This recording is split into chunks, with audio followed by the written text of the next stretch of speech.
La bendición y la paz de Dios nuestro Padre y del Señor Jesucristo sea con todos nosotros. Hoy, un libro nuevo. Les invito para que oremos. Padre bendito, nos dirigimos a ti, Señor, en el nombre del Señor Jesucristo, con la ayuda del Espíritu Santo, Señor, para pedirte que seas tú obrando en cada corazón que vaya a escuchar en este día, Señor. Que este reflexión que vamos a tener el día de hoy, este estudio, sirva, Padre Santo, para que todo el año lo tengamos presente y que seas tú quien hable en lugar de mí, Señor. Que seas tú, tu Espíritu Santo, el que venga, ministre, y que sean tus palabras, que sea tu pensamiento, que sea tu idea, Señor, y que quites todo aquello, Señor, que pueda llevar de hombre, y que quites todo aquello, Señor, que pueda ser paja, para que quede solamente alimento sólido, Señor, alimento que verdaderamente venga a nutrir nuestro espíritu. Te doy muchas gracias en el nombre de nuestro Señor Jesucristo. Amén. Cuando llegues a la última página del libro, ciérralo. Así dice un proverbio japonés. Y esto es precisamente, yo creo que al igual que yo, lo estamos deseando todo el mundo. Ya queremos cerrar la última de las 365 páginas del libro que se nos dieron para escribir este año. Estaremos cerrando la última página del libro, donde muchos, pues quizás escribieron el adiós a algún miembro de la familia, vea, tristemente. Otros, por el contrario, a lo mejor con un corazón lleno de gozo, dieron la bienvenida a un nuevo ser. Y nosotros, a quienes Dios nos ha dado la oportunidad de sobrevivir a todo lo que queda atrás, estamos verdaderamente agradecidos. Y estamos esperando que el próximo libro que se ponga en nuestras manos venga envuelto en salud, en felicidad, en paz, en amor y tranquilidad. Y entonces nos preguntamos, ¿qué vamos a escribir en él? Bueno, el salmista ora en Salmos 90:12 y dice: enséñanos de tal modo a contar nuestros días que traigamos al corazón sabiduría. Fíjense, eso es como si nosotros dijéramos, debemos de aprender sabiduría, porque la verdad es que no la tenemos. Tampoco la recibimos en automático, hay que aprenderla. Porque la falta de sabiduría es lo que hace que, aunque sean adultas, algunas personas no son conscientes que la vida es corta. No saben que sus días deben ser contados.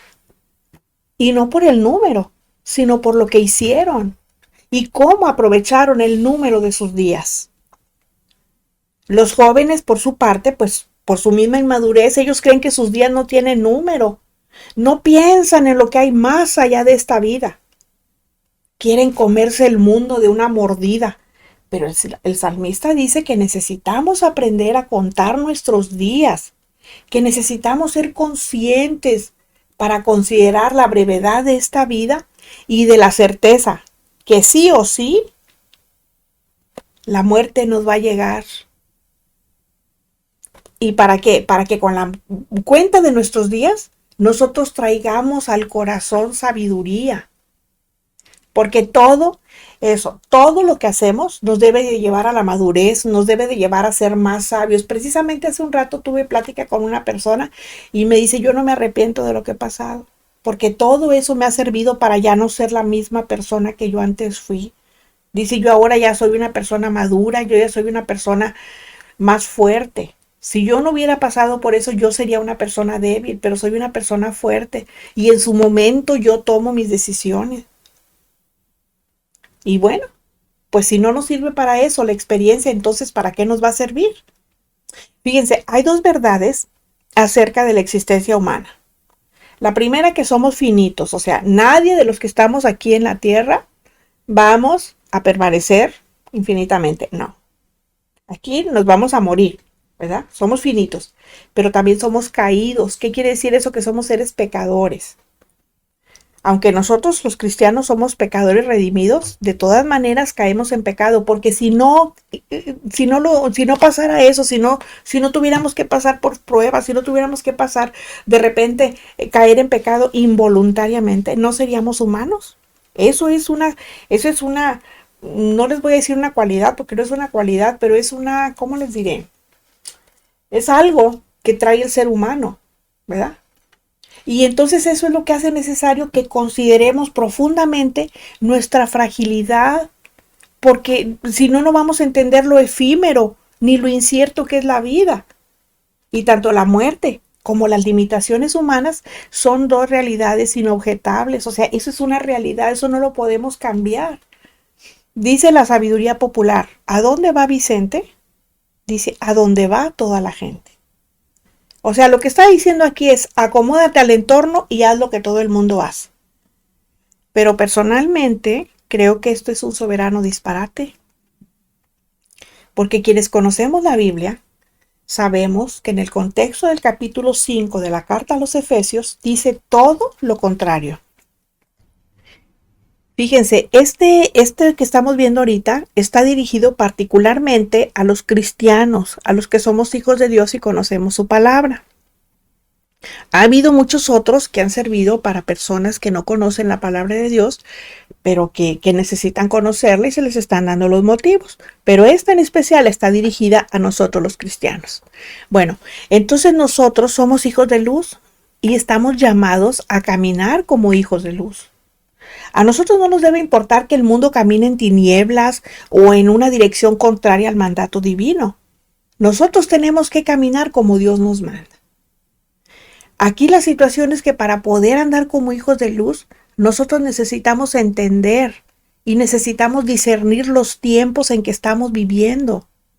Y para eso necesitamos aprender a contar nuestros días. Necesitamos saber qué es lo que estamos haciendo con nuestros días, con nuestro tiempo. Y esto a lo que nos está invitando es a que el año próximo vivamos nuestra vida cristiana con entendimiento. Que seamos personas sabias. Dios nos ha creado con 3 facultades. La mente nos sirve para pensar, para analizar, nos sirve para discernir, pero también nos ha dado la voluntad para decidir lo que vamos a hacer con lo que ya conocemos, pensamos, analizamos y discernimos. Y también nos ha dado las emociones para sentir. De hecho, Dios también tenía emociones. Jesús también tenía emociones. Nada más recuerden cuando Jesús lloró. Esa es una emoción que fue creada por un sentimiento que le produjo la muerte de su amigo Lázaro. Bueno, entonces nosotros hemos sido creados así, con una mente, una voluntad y emociones. Romanos 12:2 nos dice, no se conformen a este siglo, o sea, a este mundo, sino transfórmense por medio de la renovación de su entendimiento, para que comprueben cuál sea la buena voluntad de Dios, agradable y perfecta. Bueno, quizás estamos a lo mejor esclavizados a nuestros propios hábitos y además puede que nos falte fuerza de voluntad, pero el Señor Jesucristo lo sabe y promete darnos poder para superar nuestras fallas y que nos convirtamos de verdad. Él nos puede dar ese poder. Una de las causas que no permite a las personas superar sus debilidades humanas y cambiar sus hábitos de vida es que desconocen su urgente necesidad de aceptar el evangelio de la salvación de parte de Dios. Y también ignoran que necesitan la ayuda del Espíritu Santo porque Él es quien es el poder y esencia de Dios mismo. Pero como el Espíritu Santo no ha sido apreciado, se malentiende lo que es y lo que hace en la vida de los cristianos. Pero ¿qué pasa cuando nosotros entendemos su función en nuestra vida? Se convierte en el medio y la respuesta que todo cristiano necesita para cambiar nuestro pensamiento y acción. Se necesita para que nuestra vida sea transformada y el resultado pues sea evidente, ¿verdad? De esa vida transformada. Lo que pasa es que miren, cuando nosotros tenemos una mente renovada, hagan de cuenta que eso nos sirve como medio por el que Dios llega al corazón y a los afectos. Por eso la vida cristiana debemos de vivirla entendiendo los tiempos en que vivimos. De eso trata. Y para que nosotros lo podamos discernir y entender, tenemos que tener 3 cosas básicas. La primera es que los días son malos. Eso es indudable. Los días son malos y cada vez van a ser más malos. Y nosotros debemos andar como sabios, no como necios. Pero también debemos de conocer la voluntad de Dios. Y Efesios 5, del 15 al 17, nos dice: miren pues con diligencia cómo andan, no como necios, sino como sabios. Aprovechen bien el tiempo, porque los días son malos. Por tanto, no sean insensatos, o sea, no sean necios, sino entendidos, o sea, sabios de cuál sea la voluntad del Señor. Aquí la palabra diligencia es un adverbio, y ese adverbio significa que nosotros miremos con precisión, con exactitud, con atención, que tengamos cuidado. Y además está en medio de dos ¿cómo se llama? De dos verbos. El verbo mira y el otro anda.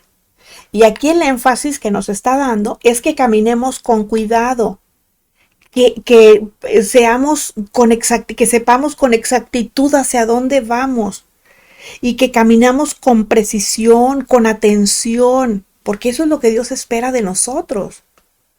Hagan de cuenta que es como si nos dice: cuídense, estén atentos y sean conscientes de cómo se comportan, porque con su forma de vivir glorifican o deshonran a Dios. Eso es lo que nos está diciendo. Es lo mismo que nosotros les decimos a nuestros hijos. ¿Sabes qué? ¿Vas a salir? Ok, bueno, cuídate y está atento a dónde vas. Tú sé consciente de que según como tú te comportes, tú le vas a dar gloria a Dios, pero también lo puedes deshonrar. Bueno, eso es lo que nos está diciendo el texto.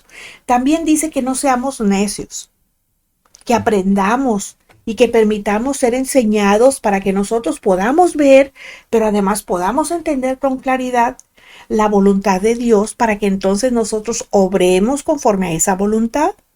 ¿Y por qué nos dice que seamos sabios? Pues porque los necios son torpes, son poco inteligentes. Y además, fíjense, tan es así de torpes y de poco inteligentes que se niegan a aprender. Pero los sabios no, los sabios sí aprenden, porque ellos quieren evitar cometer errores. Ellos saben aprender de los demás y de sus propias experiencias. Y entre más conciencia se tiene o tienen de la presencia de Dios en sus vidas, mejor actúan, porque ellos no quieren caer en engaños y mentiras que el mundo presenta. Esa es la actitud de una persona sabia. Y esa es la actitud que debemos de adoptar para evitar caer en conductas que nos van apartando, como no queriendo, nos van apartando del camino. Y si nosotros somos negligentes, entonces vamos a vivir como personas sin temor de Dios. Bueno, en el contexto del pasaje, la realidad es que hay un Dios al cual rendiremos cuentas de todo lo que hacemos.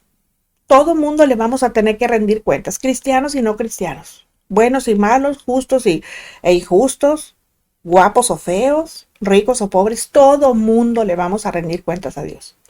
Y nosotros, como somos sus hijos, pues debemos imitarlo, no participando de las obras de las tinieblas. Necesitamos imitarlo y nosotros caminar en el fruto del Espíritu. Eso es lo que tenemos que hacer. Bueno, la pregunta es: ¿cómo hemos decidido caminar de aquí en adelante? ¿Sabia o neciamente? Ya no digo yo el año que entra, no. Porque para nosotros un nuevo día es una oportunidad más que el Señor nos da para enderezar nuestro camino o para afirmarlo, para vivir sabia o neciamente. ¿Y cómo hemos decidido nosotros vivir de aquí en adelante? ¿Sabia o neciamente? Segunda Timoteo 3:1 nos dice: también debes saber estos, que en los postreros días vendrán tiempos peligrosos. Como les dije hace rato, son tiempos malos.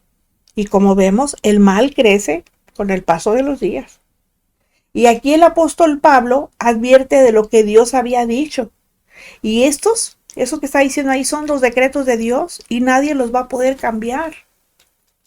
Y sigue diciendo en Efesios 5:16, dice: aprovechen bien el tiempo porque los días son malos.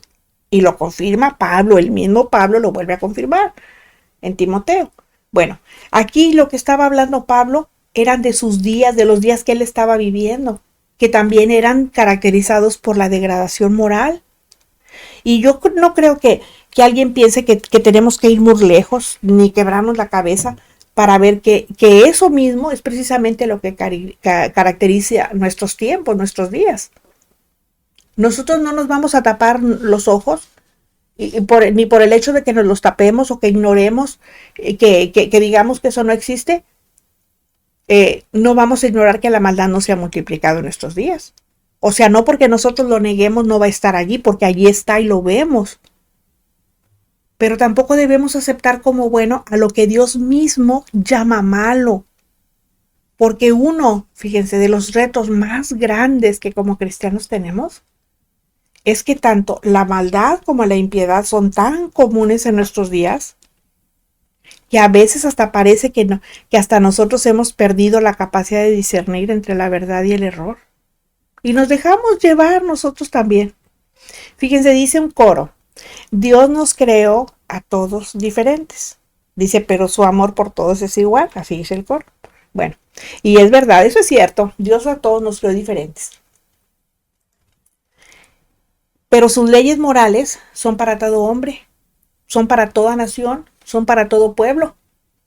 Que aunque cada pueblo, nación, su sociedad y cultura tienen sus propios parámetros para medir lo que está bien y lo que está mal, Dios tiene los parámetros correctos.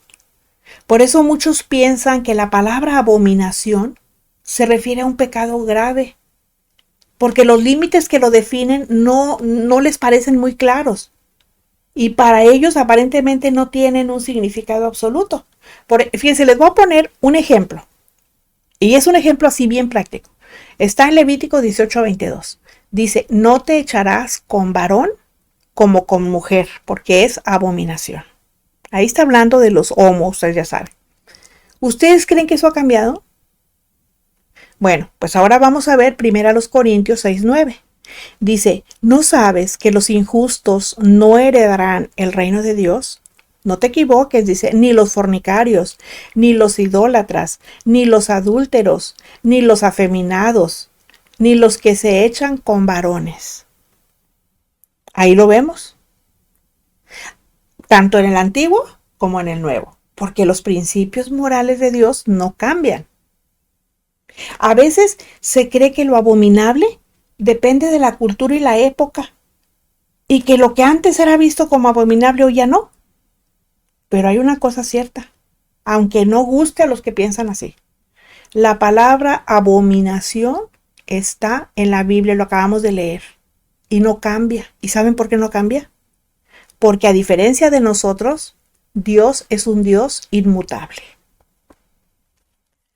Bueno, en la Escritura también hay muchas otras conductas que provocan ser abominadas por Dios.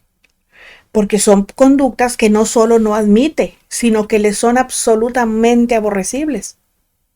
Y no deja ninguna duda en cuanto a que merecen una condena de su parte. Fíjense, por eso nosotros no debemos de ver las conductas pecaminosas como algo normal, porque no lo son. No les debemos restar importancia como si la palabra de Dios fuera anticuada y obsoleta para nuestros tiempos. La escritura es atemporal, nosotros ya la sabemos. Si la estamos leyendo ahorita es como si en este momento nos estuviera hablando así en el presente. Y sus mandatos tampoco finiquitan, o sea, no terminan, esos no tienen límite, están allí porque tienen que ser cumplidos. Y así es, o sea, lo que Dios aborreció antes, lo sigue aborreciendo hasta hoy. Y así va a seguir siendo hasta el fin de los tiempos. Y aunque todos seamos diferentes y cada país tenga su propia cultura, la palabra abominación, aunque no se acepte como tal, no cambia lo que representa. Si nosotros queremos entender el comportamiento de la sociedad en que vivimos, entonces tenemos que decir que la iglesia, tristemente, tiene un cierto grado de culpabilidad, porque no ha sido capaz de impactarla como debería. El Evangelio de Cristo ha perdido fuerza porque la iglesia Ha dejado ser luz del mundo y sal de la tierra. Y su falta de valor, porque eso es lo que falta, valor para hablar, ha provocado la abolición de la verdad de Dios. Fíjese, en nuestras oraciones tenemos que pedirle a Dios que nos dé valor, que nos dé coraje, que nos dé deseo de nosotros hablar su palabra tal y como es, así como Él la manda. No tenemos que cambiarla, no tenemos que adulterarla. Como Él la manda, así de clarito tenemos que hablarla, pero también tenemos que defenderla. Ese es un principio de la apologética. Tener que defender la palabra de Dios. Nosotros no nos debemos de quedar con que aquel está diciendo algo que está mal y nosotros no decir nada. No lo aceptamos, pero no decimos nada y eso está mal. Y eso es lo que está pasando en la iglesia actual. Porque no dice lo que Dios manda que diga. Tolera el pecado. ¿Y saben cuál es el pretexto? Que las personas no se ofendan. ¿Ustedes creen? Cuelan el mosquito y dejan pasar el camello. Pero lo hacen porque son más buenos que Dios y no quieren lastimar a nadie. Pero ¿saben qué pasa? Que cuando no se dice la verdad por temor a ofender a quienes no viven conforme manda la Escritura, se ofende al Padre Celestial.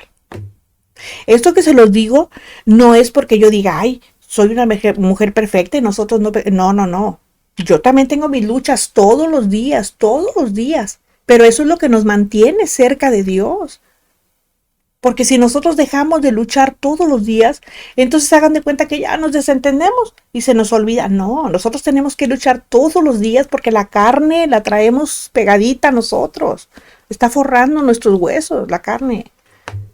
Y estoy hablando no precisamente de la piel y eso, no. Estoy hablando de lo que nosotros como personas sentimos, deseamos, queremos. De eso estoy hablando. Bueno, fíjense, nosotros tenemos un gran ejemplo en la iglesia primitiva. Y eso es que ella no se comportaba como muchos cristianos de la actualidad. La iglesia primitiva esa no se fijaba si ofendía o no. Y con eso no estaba diciendo que no sintiera amor por los perdidos. Ellos entendían perfectamente bien que el amor y la verdad siempre andan juntos. Y si nosotros sentimos amor por el perdido, pues entonces le tenemos que hablar la verdad aunque duela, aunque lastime, aunque ofenda. Porque lo que tiene que saber es que se ha rebelado contra Dios y ha rechazado su verdad. Porque para el perdido, la verdad absoluta simplemente no existe y punto. Ahora, pues todo lo mide de acuerdo a sus propios valores, de acuerdo al cristal con que lo vea. Así es como lo valora. Y eso no debe de ser así. Nosotros tenemos que hablar las cosas como son. Máxime cuando se trata de un amigo, de un pariente que nosotros amamos y no queremos que se pierda. Nosotros tenemos que hablarle la verdad. Habrá algunos que no conozcan, habrá otros que conozcan, pero tengan doctrinas equivocadas. Y nosotros tenemos que pedirle a Dios coraje. Coraje me refiero a que no seamos miedosos, a que hablemos. Que en lugar de ser miedosos, que tengamos temor de Dios, ¿sí? Porque no es lo mismo miedo que temor. Bueno, fíjense.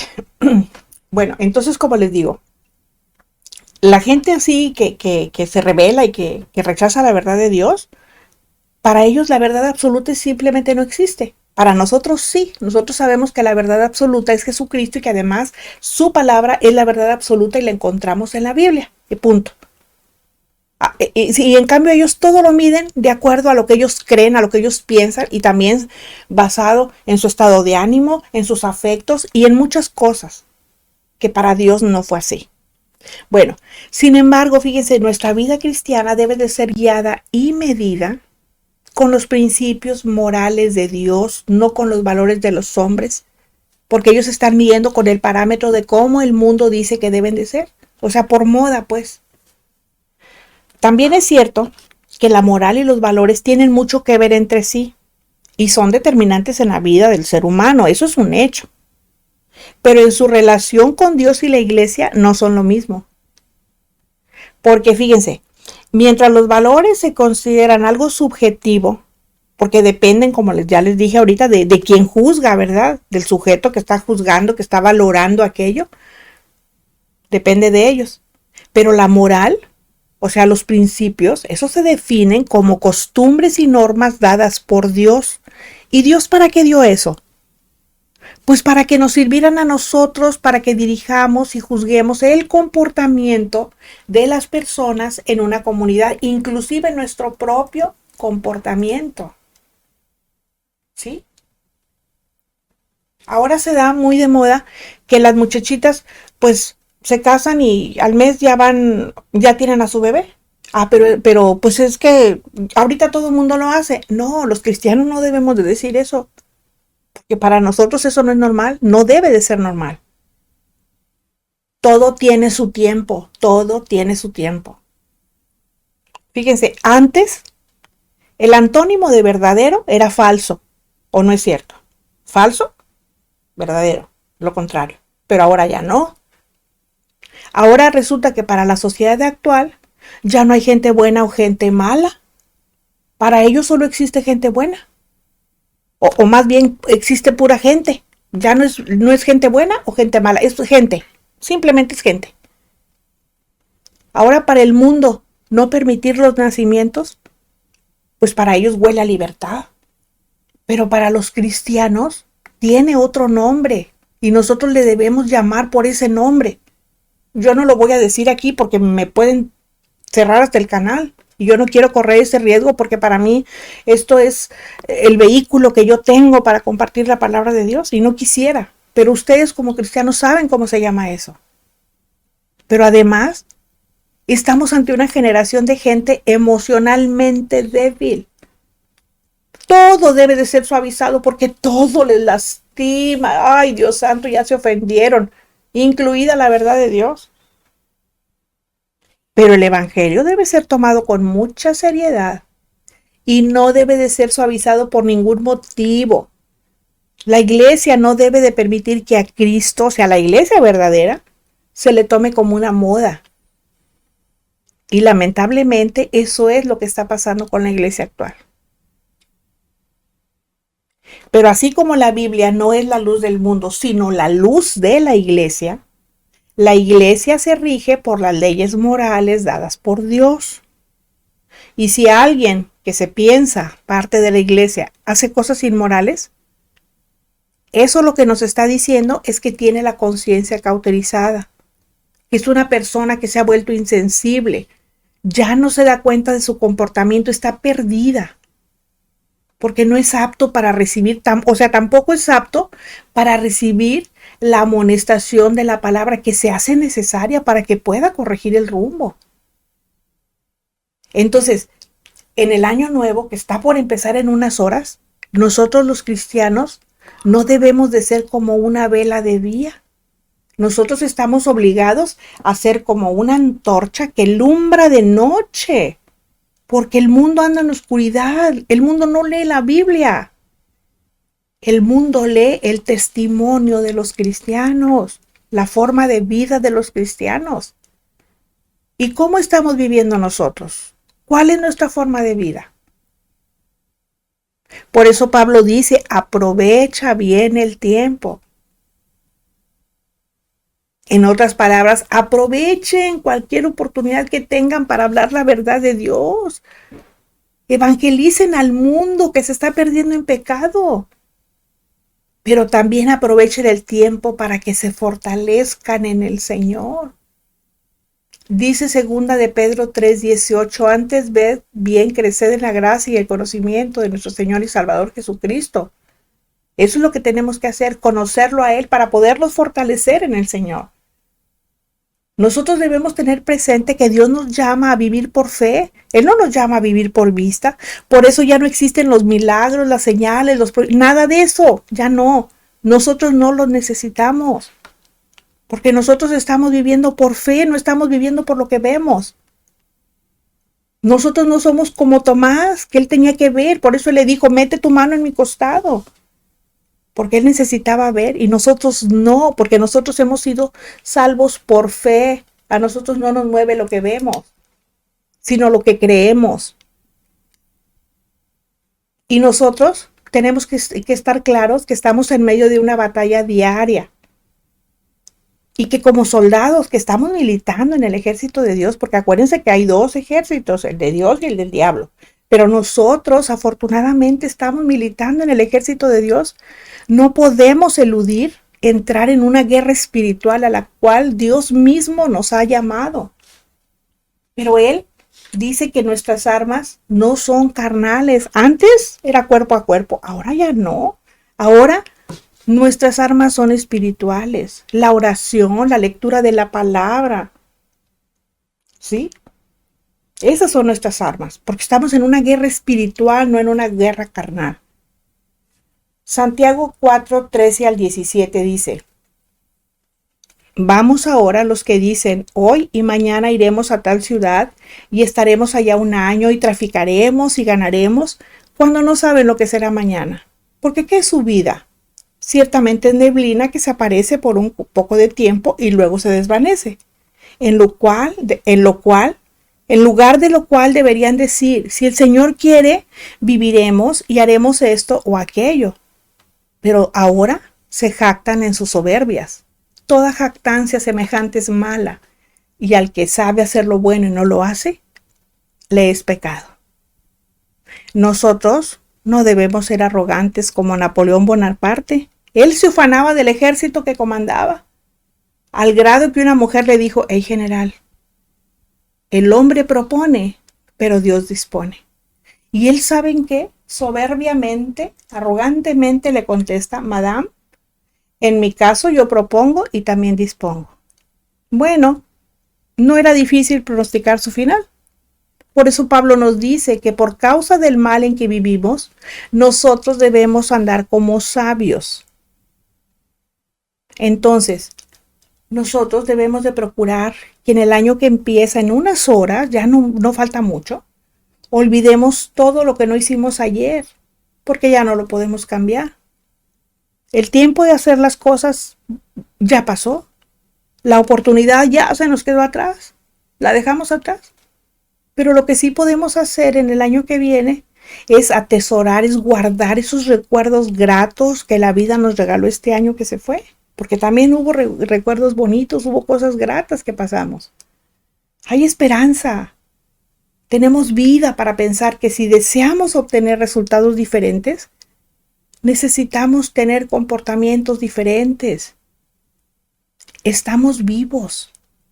Y este año nos trae 12 meses, 365 días, 8,760 horas, 525,600 minutos, 31,556,926 segundos que tenemos que aprovechar al máximo. Y es el mismo tiempo que, si Dios nos permite que vivamos todo el año, será el mismo para todos. Exactamente el mismo, ni un minuto más ni un segundo menos. Sí, lo vamos a vivir completo. Sí, eso es lo que Dios tiene destinado para nosotros. Nosotros no debemos olvidarnos que el tiempo es un recurso no renovable. El pasado ya no se va a volver a repetir. Por eso quiero invitarlos a que este nuevo año empecemos reconociendo que los tiempos son malos, que nos ha tocado vivir en medio de una generación rebelde y estamos obligados a hacer nuestro trabajo. Necesitamos dar testimonio, necesitamos vivir sabiamente, imitando a Dios en todo lo que hagamos para no repetir los mismos errores del año anterior. Quiero terminar con una reflexión que se llama El mejor año. Espero que nos deje una enseñanza a todos. 3 mozos italianos se encontraron en un tren en Suiza y dice que la temporada turística ya había concluido. Entonces uno de ellos le empieza a comentar, dice: este año fue el mejor para mí, dice. Yo trabajé de camarero en el Hotel Imperial y gané una buena suma de dinero. Un año más así y ya no tendré necesidad de hacer ese trabajo. Bueno, el segundo pues también empieza a hablar y dice: pues yo tuve una muy buena temporada. ¿Y cómo fue la tuya?, le preguntaron al tercero. Y ese hombre les dijo, dice: en el hotel donde yo trabajo, cuidé a un cliente enfermo, quien, pese a todo lo que yo le ayudé, murió. Él no quería ir al hospital. Y cuando sintió que se acercaba a su fin, suspiró y me preguntó, dice: ¿No hay nadie aquí que pueda consolar a un moribundo? Entonces yo pues dice, finalmente él toma mi mano y me pide, por favor, joven, dígame una palabra de consuelo, de fe, de esperanza. Dice, yo me quedé bañado en sudor porque no sabía qué decirle. Entonces, dice, yo recordé que en mi valija estaba la Biblia de mi madre. La busqué y leí los pasajes que ella había subrayado. Y fíjense, dice que llegó al versículo de Juan 3:16. Ustedes ya seguramente lo saben, porque de tal manera amó Dios al mundo que ha dado su Hijo unigénito, para que todo aquel que en él cree no se pierda, mas tenga vida eterna. Dice el moribundo y se levantó la mano y repitió todas las palabras.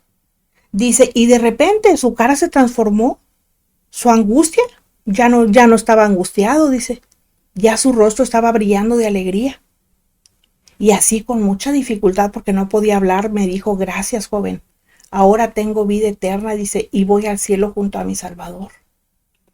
Desde ese incidente, les dice el joven, dice, leo diariamente la Biblia. Hallé la salvación de mi alma y soy feliz. Por eso también yo les digo, este año fue el mejor. Así que yo espero de todo corazón que este también haya sido el mejor año de su vida y que su próxima jornada sea llena de múltiples bendiciones junto a sus seres queridos, que el Señor sea su compañero de viaje en los caminos por recorrer y que su maleta esté repleta de metas por alcanzar. Dios les bendiga y conceda las peticiones de su corazón. Termina el estudio, empieza el servicio. La llegada de un nuevo año nos acerca más a la eternidad. No desperdiciemos el tiempo. Si los edificó, les invito a que me regalen un preciado like y piensen que son los últimos tiempos y la palabra de Dios tiene que ser escuchada. Aprovechemos la tecnología y compartamos para que más personas puedan tener acceso a ella. Les agradezco a quienes a lo largo de este año nos han favorecido, ya sea de manera presencial o virtual, regalándonos de su valioso tiempo para escuchar palabras de vida que esperamos hayan sido de gran bendición para ustedes. También agradezco a quienes están agregando a nuestro canal y les reitero la invitación para que continuemos juntos el año que viene. A todos les envío un abrazo de corazón y les recuerdo que no hay mejor tiempo que el que dedicamos a aprender de Dios. La luz de nuestro Señor Jesucristo les resplandezca y su gracia durante todo este año sea con todos nosotros. Amén. Feliz año nuevo.